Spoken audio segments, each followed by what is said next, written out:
Here we go, big week ahead. As always, Caleb, welcoming you to Jackal's Wrestling Pod. But we have night one of WrestleMania and NXT Stand and Deliver to cover. What do you think? Are you ready for this big show? Yes, I think this will be probably our biggest show yet, just covering our fourth WrestleMania on this podcast. And Stand and Deliver was a great event as well. Could say Stand and Deliver delivered. Yes, exactly, sir. Kicking you off, we had Monday Night Raw. We had Gunther vowing to defeat Jey Uso at WrestleMania. What do you think of the promo work of Gunther here? Yeah, that was really good. I mean, we've seen, like we said, he's delivered everything he said leading up to this point. A very solid promo, great way to set the tone, set the pace, saying everyone said that he was out of control and saying no, he was exactly in control of what he did to Jimmy Uso. If he was out of control, Jimmy Uso or Jay would not be there at all. So, I mean, very just much set the tone. Just saying what he is quite capable of. And, yeah, good way to kick off the last Raw before WrestleMania.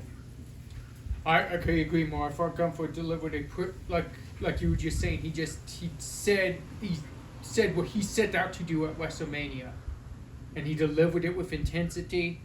But yeah, big promo from Gunther there. And next up we had Bayley getting a victory over women's tag champion Liv Morgan. So let me ask you about that match, and let me also ask you about the developing situation that Bayley will not be a part of this women's tag title match now tonight on WrestleMania. Yeah, awesome match. I mean, they certainly had a great match. There was quite a few segments. It was pretty long, good back and forth match. And yeah, I guess storyline injury, which I mean, I guess we'll see what happens. But, it's kind of disappointing a little bit for Bayley because she's had a great road to WrestleMania. It was great last year. She really deserved a spot on the card, but I guess we'll see what happens. Next up, we had Rey Mysterio defeat Julius Creed, and after the match, he would be jumped by El Grande Americano. What did you think of this match and this whole moment afterwards? Yeah, I just want to shout out Rey Mysterio. It's really dope. It was a good late on show. It sucks that he got hurt, missed WrestleMania. But, again, Rey just did a really good job. Awesome match. Julius Creed really got the single spotlight put on him. But Rey, I think, just the kind of veteran that we see that Rey is going to help anyone out, give someone a shot, and I think he did a really good job with Julius Creed. The after-match attack really setting up for Saturday, WrestleMania, by El Grande Americano. That's very true, but you're right, no, shout out Rey. He's been putting on some really good matches and really elevating American-made. Yeah, exactly. Making him look like $1 million. Next up, I know you like this match and this moment, and you talked about it. Me and you talked about this just privately, but next up was AJ Styles against Karrion Kross. I know you said you liked it, and I know you've said you love what Karrion Kross has been doing.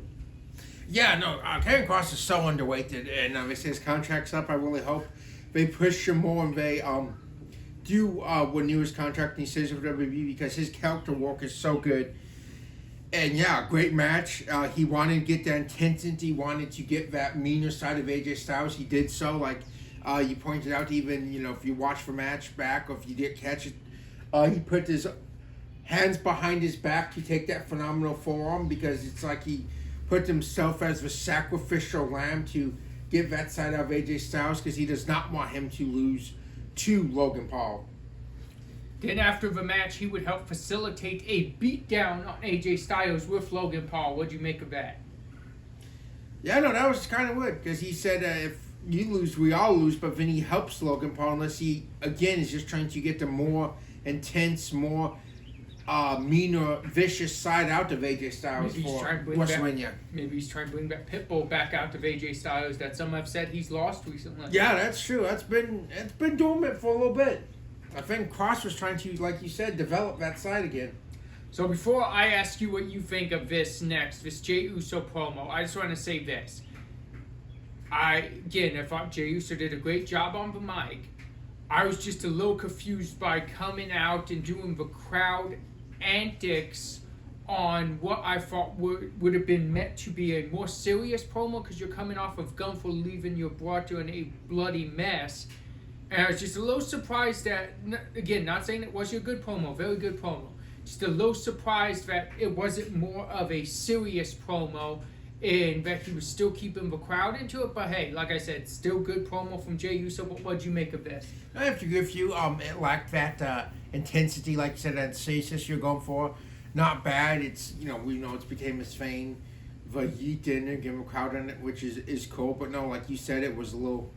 Last week he did that intense promo, and I guess he wanted to change it up. But he could have stuck in that way, kept a more serious tone. But I guess this was just to, as what we'll eventually see and talk about, to hype up that WrestleMania entrance again. But yeah, no, I get what you're saying. Or you thought maybe he would have came after Gunther one more time, but they both said their piece, and I guess that's how they wanted to lead into the match. Next up, we had Penta vs. Finn Balor, and this turned out into an all-out brawl between the Judgment Day and all four of our Intercontinental Championship Fatal 4-Way that we have tonight on WrestleMania. What do you make of Balor and Penta? Yeah, I mean, great segue. Of course, it builds a pipe for the match, but kind of a little disappointed to see that match not have a conclusive finish. Yeah, that was an awesome match, very back and forth. Just two different styles meshing well together. Penta has been awesome since he's came to the review, and I think maybe sometimes you forget just how good Finn Balor is by himself, not in a tag team, not with Judgment Day, but he is one of the premier single stars you have on Raw, if you really look at it, because he is so good. But no, and yeah, a great segue. Got Braun, got Dom. Carlito ran out of Dodge. He did not want to take the spear. He ended up taking one again, but still he tried to hide. He did not take the entry ramp one again. No, he did not. Okay, now, especially looking at this in hindsight, what do you make of this? We knew Roman Reigns was going to be on Raw. He came out, he delivered this huge promo. We saw Seth, CM Punk involved. We saw Paul Heyman involved. We're not going to go to what happened in the Triple Threat yet, but looking back on this promo, in hindsight, what's your take on this promo now? It has to be different than when you first seen it, because now you know where the story went. No, you're exactly right. Like, looking at it in hindsight, it really does hit differently now, but I just thought that Rollins, on this promo, it's really laid out the groundwork, and and we talked about it on here when there was rumors of it happening, when it officially happened, everyone's saying, oh, it's main event WrestleMania, it's a triple threat match, it's not for a title, it's not for, it's not a number contendership, it's not this or that. And Rollins just really goes out there and just really just solidified what this was for, and said it's the biggest triple threat in the history of WrestleMania in this industry, because it's for this generation. This will look back and it will shape the next generation of wrestlers ahead of time, and the way he laid everything out. You don't want a Roman Reigns. You don't want people that's going to go part-time, that's going to show up when it's convenient for them. You don't want the generation of CM Punks, someone that's going to, when it gets too bad, take the ball and go home and trash this place for 10 years. You need a generation of Seth Rollins that will go out with everything on the line and week in and week out and champion for the company like Seth Rollins did, and just his words just really set that up. And then you see things got physical, and Roman struck Paul, Punk came to the save, and then eventually ended with a chest shot to Roman's back by Seth Rollins, which goes back to one of the many points and leads to this whole situation, is a chest shot to the back. So no, I mean, really good. And now, like you said, you look at it after watching WrestleMania last night, you just see how everything really goes into place now. Just great by all three men. I think you gave a great take on that. You right, it makes a ton of sense what you're saying, and it's just such good storytelling. And for people saying, oh, well, this match don't have that story, they're wrong, because just the storytelling for this is just spot on. Exactly. No, it was one of my favorite builds all WrestleMania season. Next up, starting on NXT, we had Ethan Page win a number one contenders fatal 4-way by defeating Wesley, Eddie Thorpe, and Lexis King. After the match, Ricky Saints would get somewhat of retribution for Ethan Page jumping him multiple times prior. What'd you make of the match, and Ricky Saints getting a little bit of his get back? Oh no, great match to kick off NXT right before starting to deliver, but it's like that WrestleMania. You got to see, everyone showcased Ethan Page got Winville, which we expected with where the story was going. But yeah, Vin Ricky Saints got a measure of revenge after the blindside two straight weeks from Ethan Page. He got a little bit of his own redemption, and that really set him a pace for which we'll talk about in a little bit. Really great opener for the pay-per-view. Next up, we had some in the show. We had two NXT Women North American Championship ladder match qualifiers. In these qualifiers, we would see Lola Vice defeat Tatum Paxley, and we'd see Thea Hell defeat Carmen Petrovic. What did you make of these qualifiers, and how do you think it set these two women up for the big ladder match? Oh, very good. Especially you really saw Tatum Pax and Lola have a good back and forth match. Lola picked up a much needed win. She's been, not happy. She's trying to get everything back on track. I think she did a good job of trying to do that in that match. And it set up Tatum for her own match. And then Thea Hell's first time you've seen her, I think, since Chase Ewan did. Yes. Nice return. And Carmen Petrovic, someone that just continues every time you see her win just to improve character-wise and ring-wise. Good matches. I think for white people won to go and vote out the match in both instances. And like I said, yeah, this really has put. You've seen some good matches, and then you've seen some matches to spotlight some of them that haven't quite got that chance yet. And I really think that was the case with Thea and Petrovic, because Petrovic has, like we said, every time you see her, she's improved. So it's nice to see that keep going. Next up, we saw Hank and Tank win a tag team gauntlet match. They started at one of the first two tag teams, and they went all the way after these weeks of struggling. And I'm not going to spoil anything, but it seemed like all those weeks and all that learning paid off. What'd you make of this gauntlet and the big win for Hank and Tank? Yeah, no, I mean, again, I think, like you said, I think it paid off, and it was great. Great match. Like you said, they went through all the teams and managed to survive. But, you go back to what you're just talking about with WrestleMania, you have to look at that storytelling. Loss after loss. Advice after advice. And Street Profits said, you guys be you. Go out there, be yourselves. Don't try to be the Hardys. Don't try to be pretty deadly. But, be yourselves. And it looks like that clicked. And it, as the underdogs, they went through all these teams. And you just talk about, like I said, we'll get into it later. We talk about great storytelling, great build. And that's what that was. And that gauntlet was awesome. Great showcase for all the teams involved. And huge win for Hank and Tank. I want to talk about this because it ends up being big on Stand and Deliver, but we also saw like a parking lot brawl almost of Luca and Channing Stacks against Dark State and a couple of D'Angelo family as well.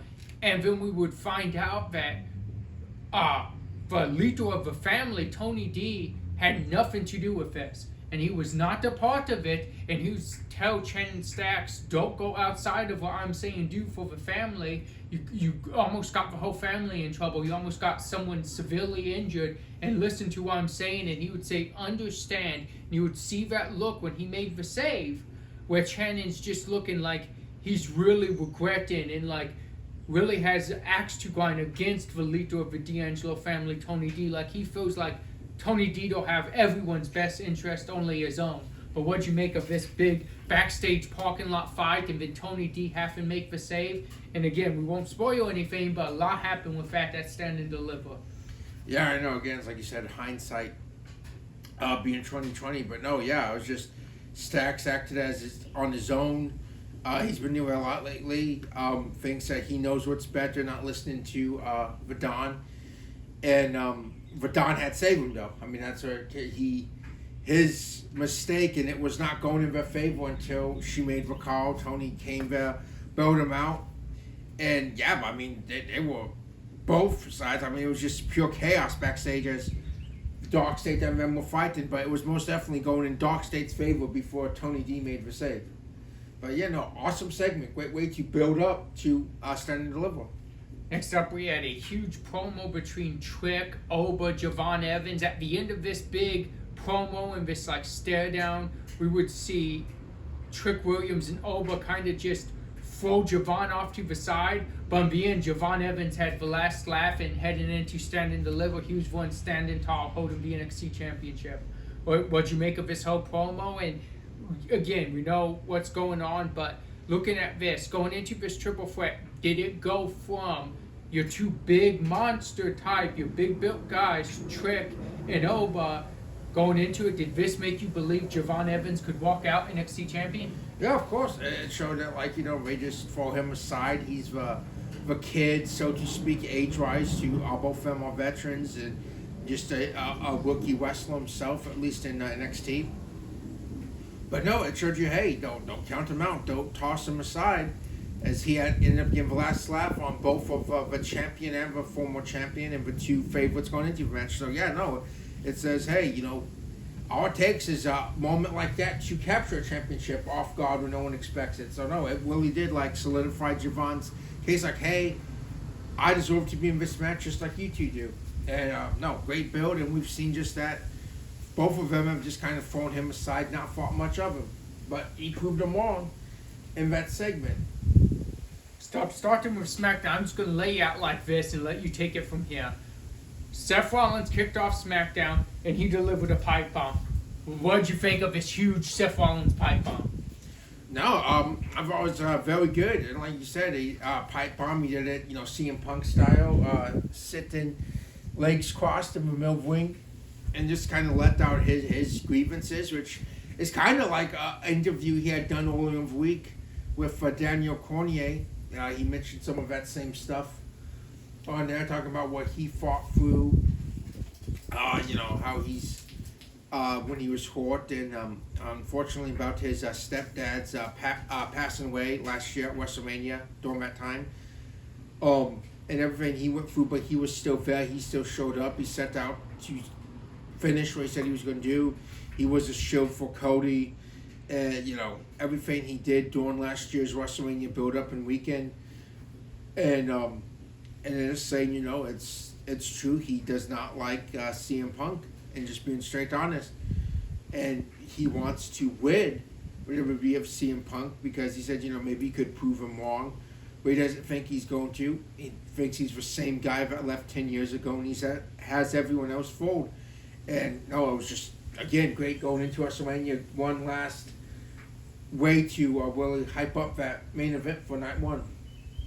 Next up, we had the Andre Memorial Battle Royal. When Vince was kind of in charge, it was a staple on the pre-show most of the time. Since Triple H has kind of been doing it for the last couple of years, it's been on SmackDown before WrestleMania.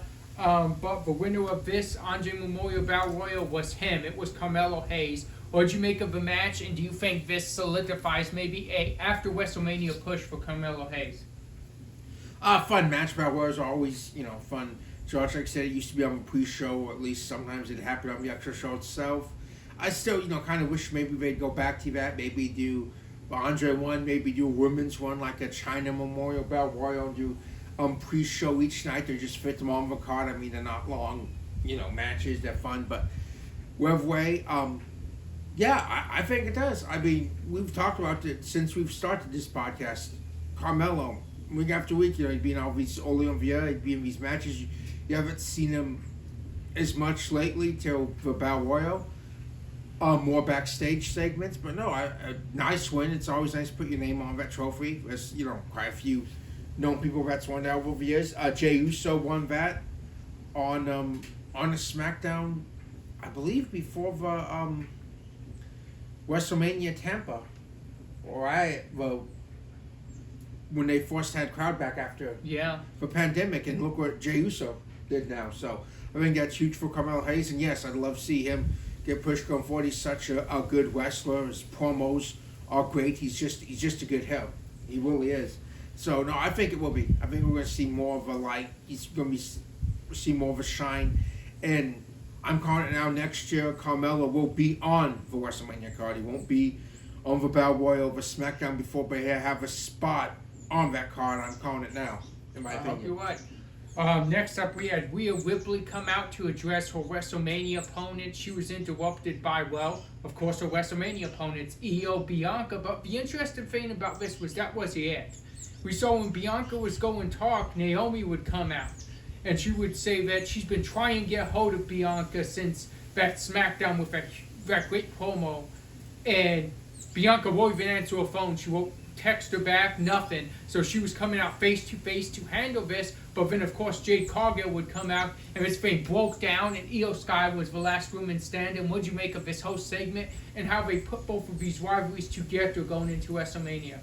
No, I mean, that was great. Like you said, I mean, we've seen, ever since Io beat Rhea, we've seen these three go at it. We've seen them fight in matches and contract signings. But now when it's finally on SmackDown, Bianca's Versace match is based off of Bianca. She's not in it, but she's so involved in that Utter match. It's spilled out now.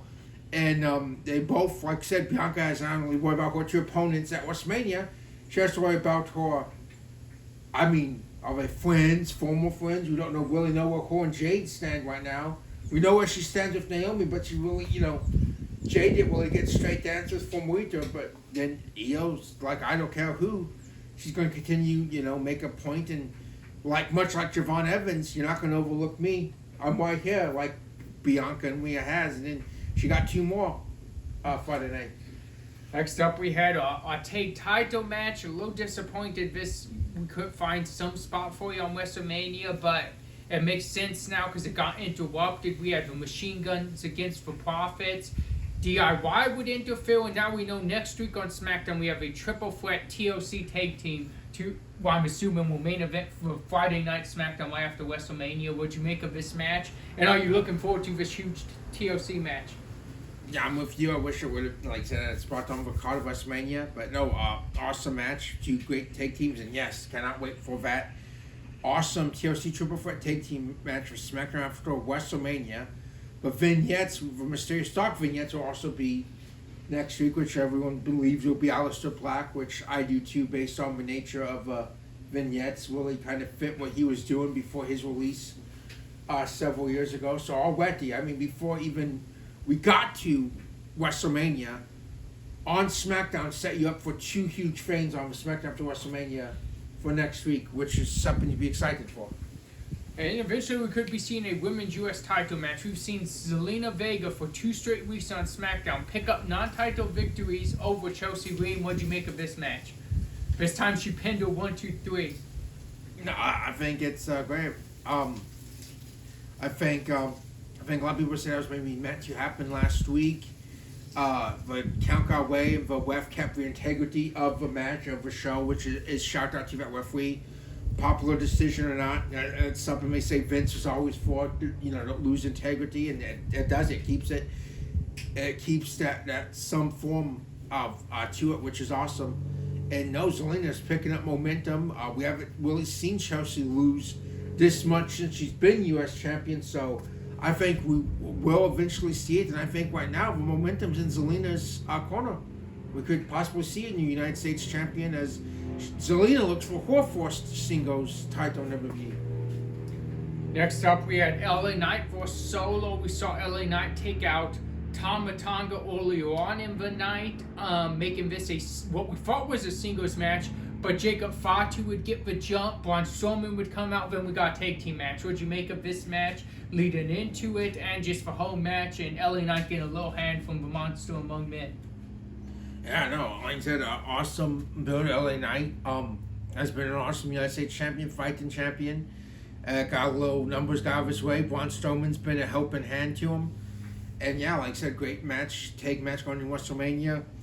And yeah, LA Knight, like you said, you can take out one of them, but as long as they're still on the same page, you can never count out that Solo or Fatu's presence when the other one's in the match. Next up, we had a huge 6-man tag. We had American Made against Rey Mysterio, Dragon Lee, and Rey Fenix. This is the match that Rey Mysterio would get injured, and it's been reported he tore his groin, and that was why we didn't see him on night 1 of WrestleMania. But what'd you make of a 6-man tag?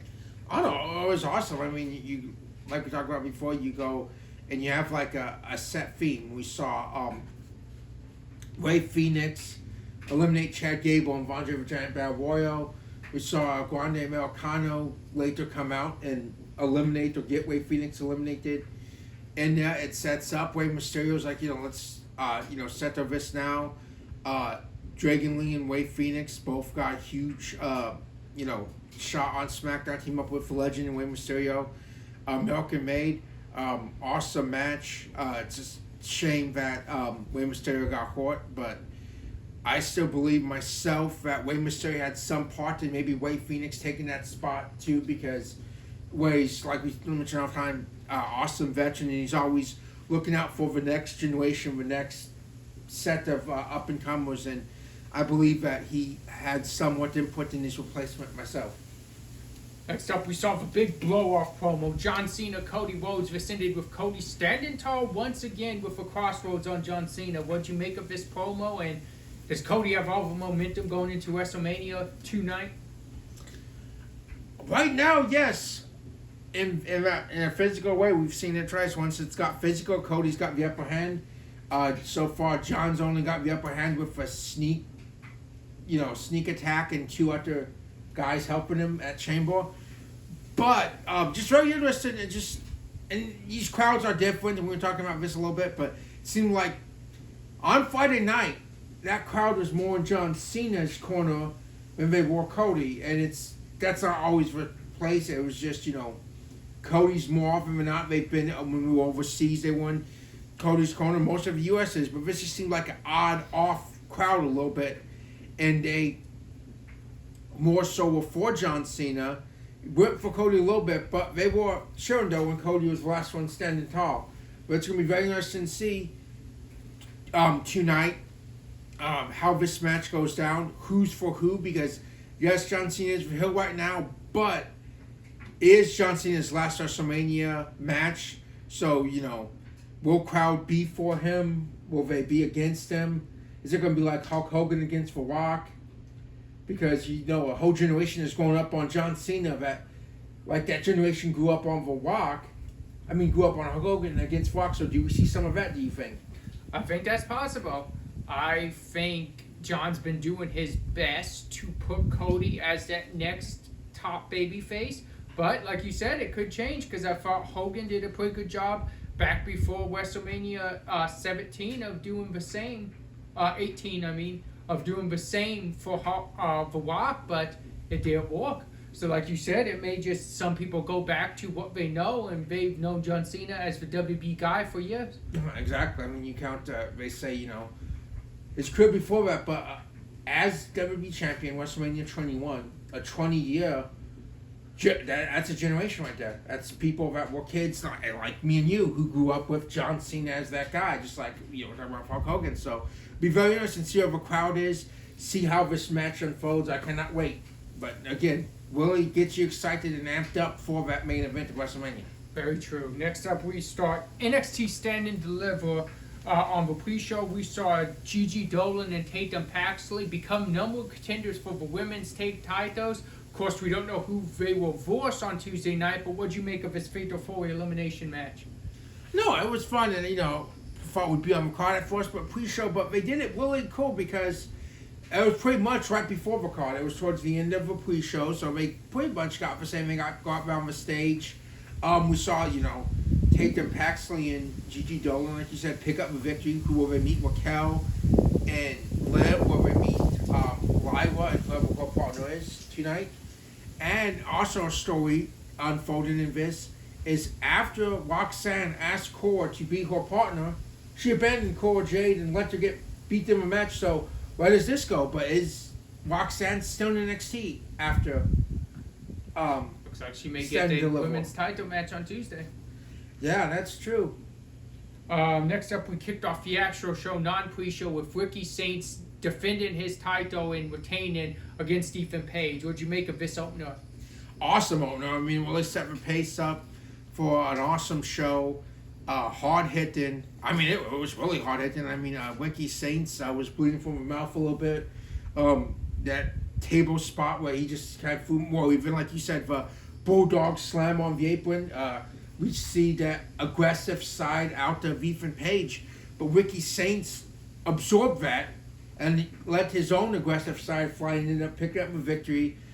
Great way to solidify his title reign. And I know I sound like a broken record at this point. I've said it after the Javon Evans match, but I truly believe that if not the week after WrestleMania, I think the draft will be sometime this month or May. Ethan Page is going to be on Raw SmackDown. I think that was his last really long-term program in NXT. Speaking of could be last night, we saw Fraxium lose their tag titles after this really long reign, 2 long reigns to be honest, to Hank and Tank. So what'd you make of this match? And is Fraxium going up to the main roster? I could see him fitting in on that SmackDown tag team division. I agreed 100%. And no, it's like you're talking about. We talk about just for storytelling, the underdog story, and how can you not appreciate that? And everyone loves the underdog story. Hank and Tank, nothing's clicking. They can't buy a win. They endure the gauntlet, and then we see them beat one of the greatest tag teams in the history of NXT. And no, it was awesome, and I think so. And like you were saying, a lot of people say they've teased for tension, teased them splitting up. I don't want to see that yet. I want to see them, in your words, go to SmackDown. I want to see them mix it up with DIY, the Profits, the Machine Guns, Pretty Deadly, Angel and Umberto. I mean, we talked about how awesome the tag team division is on SmackDown. Love to see them in there, but the Raw tag team division is awesome. Does it maybe get the spotlight that the SmackDown was because of an extra hour on SmackDown? But you could insert them right now in there with the War Raiders, with American Made, with the New Day, and they spice up the Raw tag team division too. But I'm with you, as I most definitely want to see them as a team on the main roster. Next up, we had 6-woman ladder match for the women's North American title, and we would see the Soul Snatcher, Soul Ruko, walk-away champion. What'd you make of this, and what about the last, I want to say 2 to 3 weeks for Soul Ruko? She's firing on all cylinders right now. Yeah, she is. I mean, we know how good she is. You have to go back to it was that one match last year at I want to say Battleground, I'm not sure, but Hogan's Kalani Jordan for the title was an awesome match. She came just short. Yeah, and now you look at great match. Everyone did an awesome job in that match, and then the way that she won it, the way that she did that headstand go up there, gave the Soul Snatchers on the way. She's a speed champion on the YouTube show, beating Candice LeRae, I think, this past week. So, no, like you said, she's firing on all cylinders. Right now, she's a double champion in WWE. So, that's awesome, and our road is over. Very great wrestler. Next up, we had what some say is a shocking moment of NXT. We had a 6-man tag. We had the D'Angelo family against Dog State, and we saw Channing Stacks, which, as I mentioned in that promo, was building. It was leaning towards this direction. But he did. He turned on Tony D and the D'Angelo family. What'd you make of this? And how big of a win is this for Dark State on their first pay-per-view, NXT pay-per-view? Oh, well, first off, to answer the Dark State part of that question, it is a great win. I mean, we've seen, we saw the weeks attacks. We saw them pick up the win over the main event of the show a couple weeks ago. We see them pick up win over the family. And it's huge. Dark State right now is being booked and presented in a great way. It'd be great to see where they go from here. As far as Stacks, yeah, it's like you said, you saw it in his eyes when Tony was talking to him. He was not for it, and he turned on him. You teased him second there, and then it's like, is he going to hit him with crowbar? No, then he low blows him, and Dark State picked up a victory. But then as he's leaving, Luca was outside of ring. He finds out later on. And I just want to get this of he's telling Luca, why, and just keep my number and wait for the call. So I just want to know.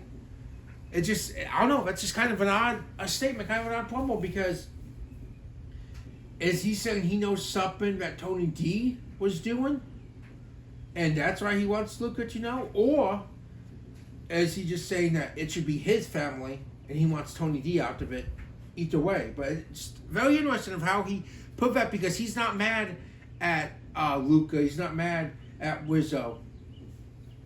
Yeah, well, that's true. It'll be interesting to see how this unfolds. Next up, we had a match I really loved. Um, and it was Stephanie Valcourt retaining her women's championship, and it fell forward against Jordan Grace, Jada Parker, and Julia. What'd you make of this match? Oh, it was awesome. Like you said, great match. Like we talked about, women's division and NXT is just so great, hitting on all cylinders. I mean, you had you had a minor title match, you had a number of contenders take title match, and you have a women's championship match. All these tiers that you can fit in that women's division. And altogether, there is 18 women on NXT getting a spot on the big pay-per-view. So, like you said, just signifying how good Sean's done with this NXT women's division. Yeah, exactly. And this was a great match. Valcourt has shown why she is La Primera. She does not back away from any challenge, any threat. She performs. I honestly think if it's a harder challenge, she's going to go that way over any shortcuts or easy way. She's just a really good fighting champion. All women did a great job. It's interesting to see what happens from here. Do we see Julia or Jordan or Parker, any of them go up to the main roster after this match? But just great showing by all 4 women involved. Awesome match. Next up, we had our main event to stand and deliver. We had Oba Femi retaining his NXT championship in a triple threat against Trick Williams and Javon Evans. What'd you make of this match? Oh, it was awesome. Awesome. Again, it's not an awesome match. We've seen the build up for weeks for it. You had some close calls really in it. Like at one point, it looked like Trick was going to be champion. It looked like Javon had it. It was anyone's match. And Oba again showed why he is a dominant champion, and this was his first really. We saw Fan against Moose, but his first really definitive match, I believe, against NXT competitors to say, hey, this is my yard, my house, and awesome performance by all 3 men. Awesome for Oba picking up the victory. Again, it'll be great to see where things go. I don't know, just speculation. There might have been Trick's last night in NXT, possibly because we know Trick's not doing that's just like that could be on Raw and SmackDown and make an impact.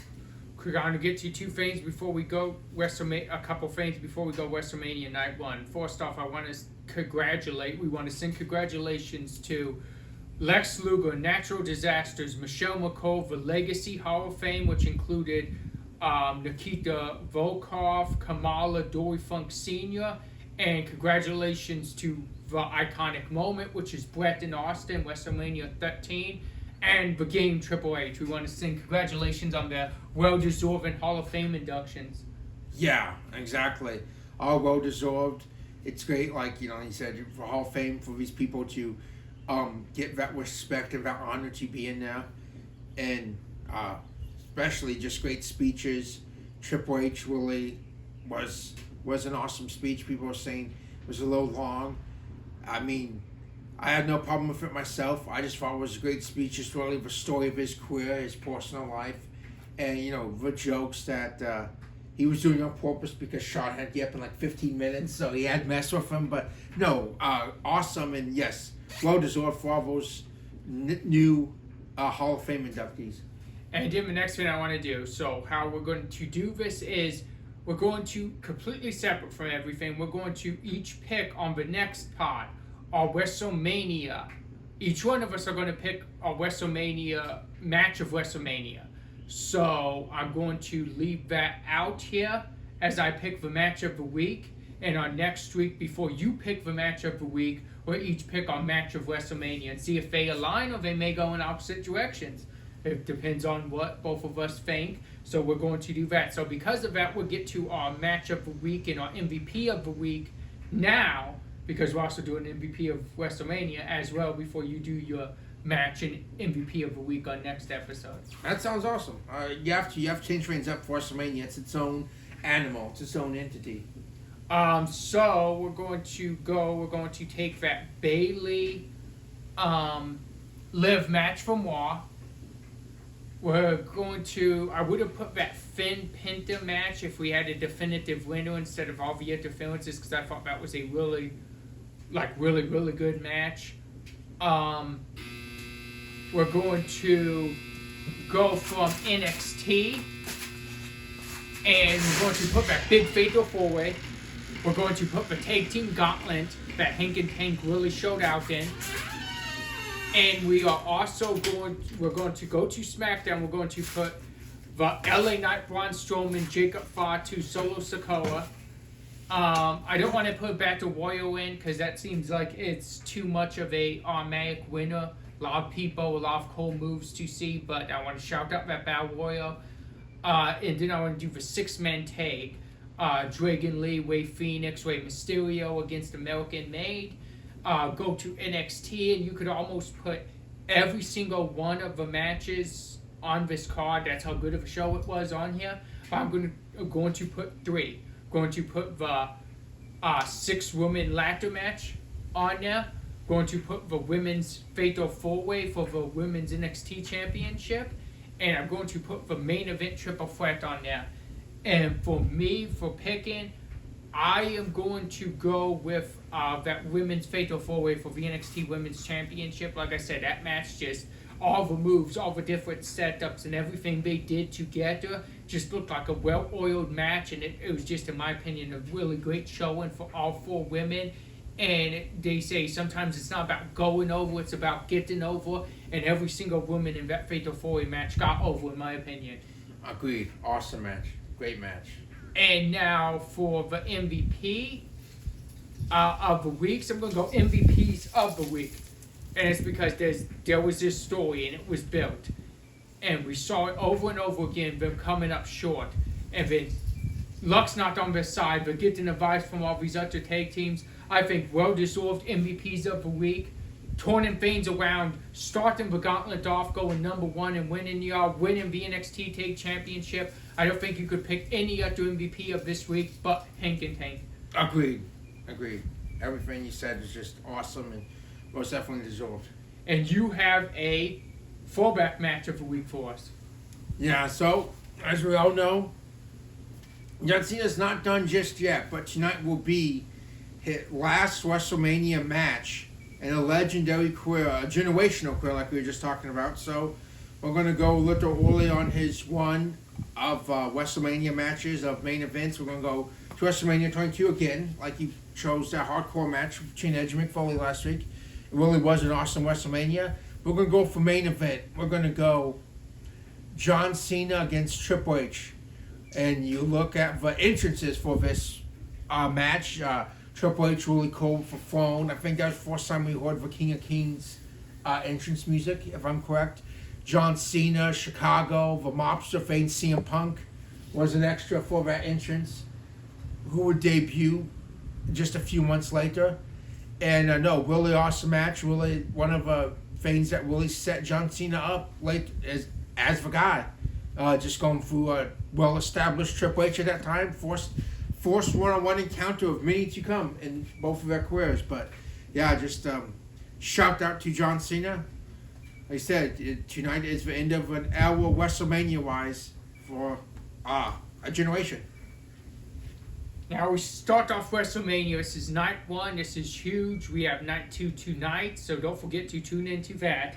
Night 1, we kick things off big. We saw main event Jey Uso realize his dream. He defeated Gunther. He put all these shenanigans, so to speak, all this mind games from Gunther. He put that all behind him when he walked out champion. What do you think of Jay's big moment? Oh, awesome. Well deserved. So happy to see Jay get that. We've talked about that he got the right one out. I did not see the submission finish coming. I thought it'd be Spear Splash, but that was a completely different twist. That was, hey, this is what you've done to me weekend. That was payback right there. That's what that was. For him, for Jimmy. We saw Jimmy celebrate with him. Awesome moment. And just really set the pace for what was an awesome night to WrestleMania. Next up, we saw, I'm not down for this. I'm not trying to be biased, but for New Day's attitude towards Big E, I am not down for new tag team champions, New Day over for War Raiders. But maybe, just maybe, just hoping that maybe Big E is on the horizon to return with a tag partner and challenge for his tag titles. But what do you think of a New Day walking out with tag team gold? I think it was awesome. I mean, it's been a long time. I want to say 4 or 5 years, I think, since they've held Take Gold not counted in NXT a few years back. But no, it's just really cool. The War Raiders have been champions for a while, and this War Raiders is an awesome team. But maybe the New Day, maybe stuck in more focus on Raw's Tag Division, because we talked about how strong SmackDown's is.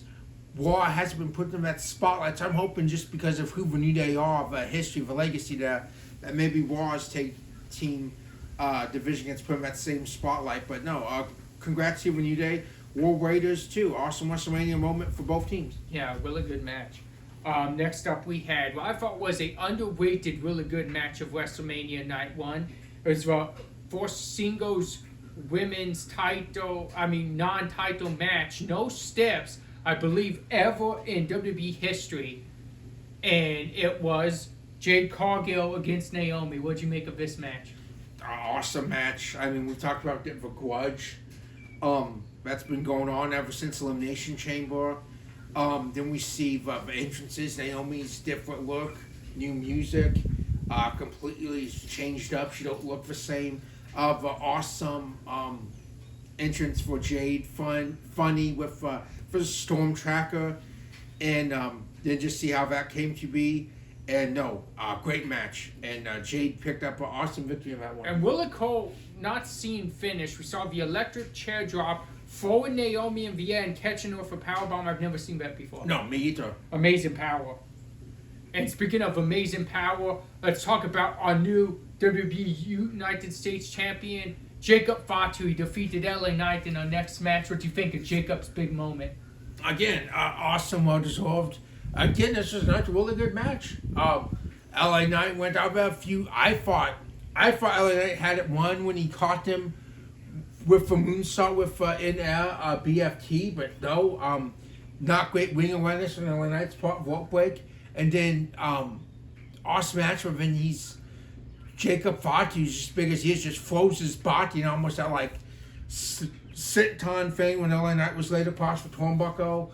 And he's just a beast. And now, first of, I believe, will be many title rings and go to come for Jacob Fatu. So, awesome match. Great moment for Jacob. And interesting to see how it plays out for him as champion and see where LA Knight goes from this.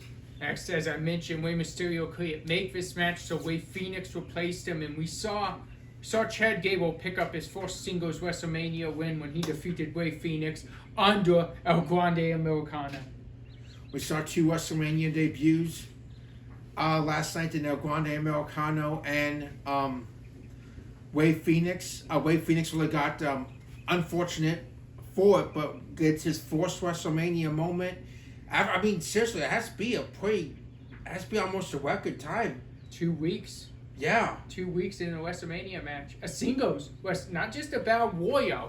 This man went 2 weeks on the roster and already had a WrestleMania singles match. No, you think you're right? I think yes. Yeah, and he beat his brother the night before.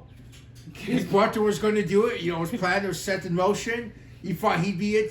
Thought Wade be watching from the sidelines, have his moment next year. But no, he had the match. Really fun match. El Grande Americano picked up the winner under some underhanded tactics, but still a fun match. And a great moment for both guys. And we also should mention this played a lot into the recent purchase of WWE buying AAA Wrestling. And we saw El Vikingo make an appearance and come out and help Rey Fenix to the back. So that could be going somewhere. Yeah, exactly. It'll be very interesting to see how that plays out. See for crossovers we see. See how they manage AAA, because it's not going to be gone. It's still going to keep it going.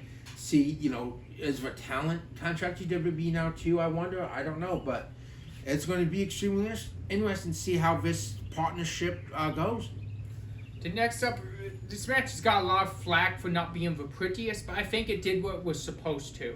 It was supposed to be a grudge match. It turned into that. It wasn't supposed to be pretty and planned out, and I think that's exactly what it was and exactly what it did. We saw Tiffany Stratton surprisingly retain her women's championship against the vet, Charlotte Flair, and what everybody assumed was going to be Charlotte Flair's shining moment after winning the Rumble just like Jey Uso had his moment, but it was not to be. What'd you make of this match, and what do you think of the flack this is getting online from people saying, "Oh, well, it wasn't pretty, it wasn't this, it wasn't that"? No, no, there was most definitely some miscommunications in there, but no, I mean I would not completely crap on the match from the bus. It wasn't pretty, but it was effective. We know there's been some real animosity between both women, but no, I mean at the end of the day, I was really surprised. I'm with you. I think everyone thought Charlotte was going to get number 15.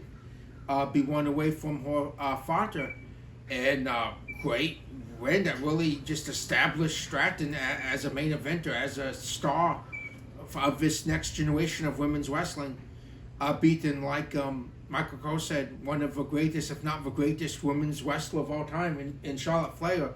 So yeah, no, it wasn't pretty, but no, it got the job done. You felt that animosity, that personal grudge in watching that match. And no, you do have to give a match its flowers. It was good, and it served its purpose for what it was supposed to do. And I think that's established Stratton as a top star.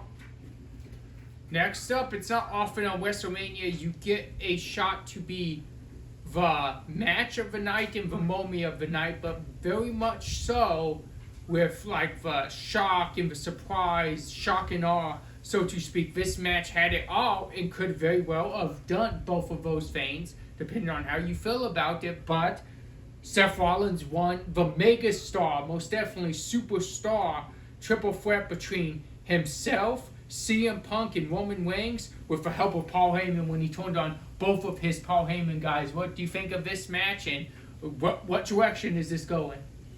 Awesome match. Like I said, everything, the entrances alone, for each, just had that big fill. CM Punk having Living Color that performed live, which was awesome. A little video beforehand for CM Punk with the kill switch engaged, just kind of going through his career, and just tell how much this moment meant for CM Punk and meant for fans to finally see him main event WrestleMania, well-deservingly, legendary Hall of Fame career. Rollins and Reigns have been on there before. They now said Roman has the most WrestleMania main events of anyone after last night with 10. That's huge. Well, yeah, it is huge. I mean, just it has to be to main event the show, the Super Bowl of wrestling, and a great match. Paul Heyman, like you said, he turned on both of his guys. It's in between. He's with CM Punk. He's a wise man, and just I think Seth just got to him. I mean, you go back a few weeks ago, I think Seth said what points he made. Where were they when this happened to you? Where were they? Where were they? They don't show you the same love that you've shown them in their careers, and just how everything unfolded. That chair to the back once again being 11 years later being a focal point. Travis, awesome match, and I'm with you. Just be very interested to see what happens now. What happens with the revolutionary, the visionary, with Paul Heyman in his corner? What does this lead to, and what does this mean for everyone else after WrestleMania? I mean, it's not a contenders match. Well, think you just won one of the biggest matches in WrestleMania history. As a main event. As a main event, you can call your shot for any title you want. Does Jay have to worry about Seth Rollins and Paul Heyman? Does possibly Cody Rhodes or John Cena, whoever's the victor tonight, have to worry about Seth Rollins and Paul Heyman? I mean, it's going to be very interesting to see where this goes from here. And great WrestleMania Night 1. We're looking forward to Night 2. Don't you guys forget to tune in 7 p.m. tonight on the East Coast, 4 p.m. on the West Coast. And, well, you know what time it is wherever you are watching from, but watch, because tonight's huge, and you get to see John Cena's last WrestleMania as a active competitor. This is history. No matter how you feel about the man and how you feel about him right now, this is history. He is one of the greatest of all time, and no one can deny that. So we get to witness history as it happens tonight in the main event of WrestleMania. Exactly. And thank you guys for joining. We'll see you next week. See you next week.